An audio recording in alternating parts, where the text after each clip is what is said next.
Hola a todos, mi nombre es Mayerly Barahona. El día de hoy vamos a hablar de la actividad del segundo corte correspondiente al tema de la prueba de hipótesis. Esto es presentado para el área de estadística. Yo pertenezco a la carrera de contabilidad pública en modalidad de distancia. Básicamente, esta actividad lo que nos propone es tratar el tema correspondiente, como les venía comentando, a la prueba de hipótesis, que es básicamente una regla específica para definir si se puede aceptar o no una afirmación. Con esto basándose en datos de muestra de una población. Este básicamente examina dos hipótesis. Está la hipótesis nula, que es el enunciado, que se aprobará posiblemente, y está la hipótesis alternativa, que es básicamente la definición del resultado que se desea concluir para saber si es cierta o no la afirmación. Los pasos para seguir en la elaboración de una prueba de hipótesis. Entonces tenemos, primero, especificar la hipótesis, elegir un nivel de significancia. 3. Determinar la potencia y el tamaño de la muestra. 4. Recolectar los datos. 5. Comprobar el valor de la prueba con respecto al nivel de significancia. Y 6. Tomar la decisión. Saber si rechazar o no rechazar la hipótesis nula.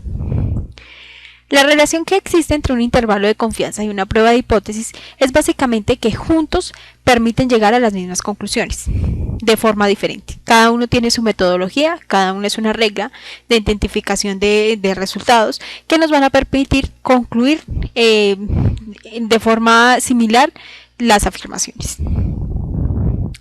La prueba de hipótesis de una media para muestra grande de dos colas es básicamente una prueba que se interesa por determinar si el valor del estimador es diferente al valor del parámetro.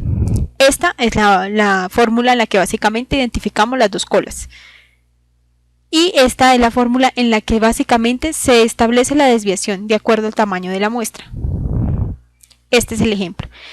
Si deseamos, básicamente en se pedía identificar la medida de los hombres de más de 18 años, que sea 1,80. Básicamente esa es la hipótesis nula. Y suponiéndose que la desviación típica de las tallas es de 4, entonces el contraste va a ser el siguiente. Aquí están los datos de la muestra, que son básicamente de 15 hombres, y es necesario determinar la medida de la muestra. De acuerdo a la aplicación de la fórmula que veíamos anteriormente, el gráfico nos dice que efectivamente se rechaza la hipótesis, debido al contraste que se ve en la gráfica, donde nos dice la inclinación de acuerdo al resultado. La prueba de hipótesis de una media para muestra pequeña, entonces esta nos permite determinar si el valor del estimador solo se inclinará hacia una cola. En este caso es a la derecha, de acuerdo a un método llamado la T-Student.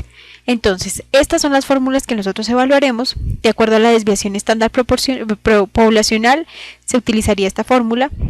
Y el ejemplo sería el siguiente. De acuerdo a los datos, la aplicación de la fórmula, aquí en formato Excel, donde nosotros lo hicimos básicamente para determinar la prueba.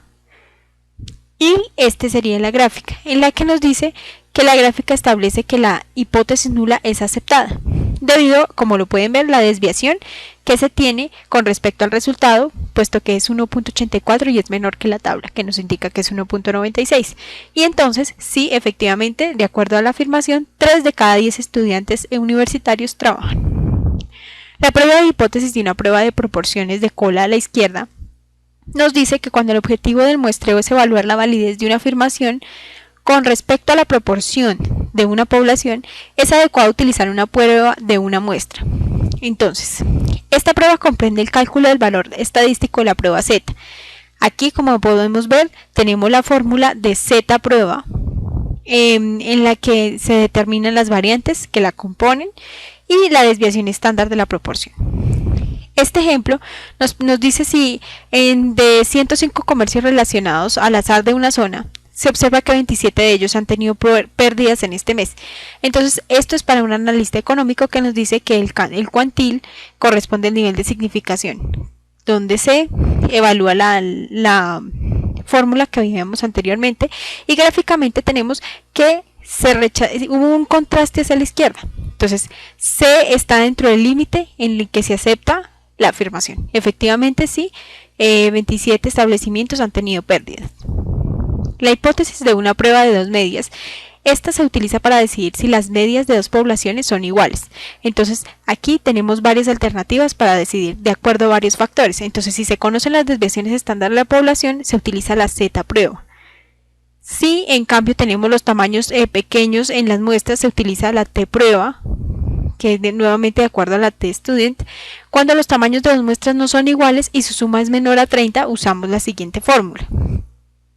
Ejemplo, la media de las calificaciones de dos muestras de 15 estudiantes de primer semestre de la asignatura en la universidad resulta de ser de 7 y de 8.5, y se sabe que la desviación típica de las calificaciones en esta asignatura fue en el pasado de 1.5.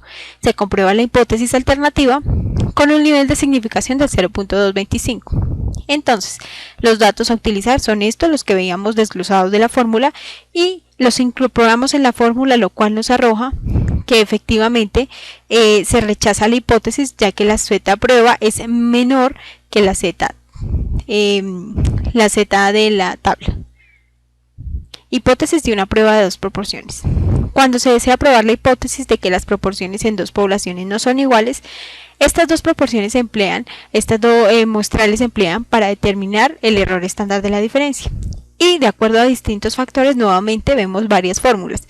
Si son dos proporciones independientes, se usa esta fórmula. Y si existe un error estándar detallado, entonces procedemos a utilizar la segunda fórmula que vemos en pantalla. Si de pronto tenemos una hipótesis nula por probar, que es normalmente de la fórmula, y aquí está representada en la tercera fórmula, o si se desea obtener el estadístico de Z para probar la hipótesis, utilizamos esta.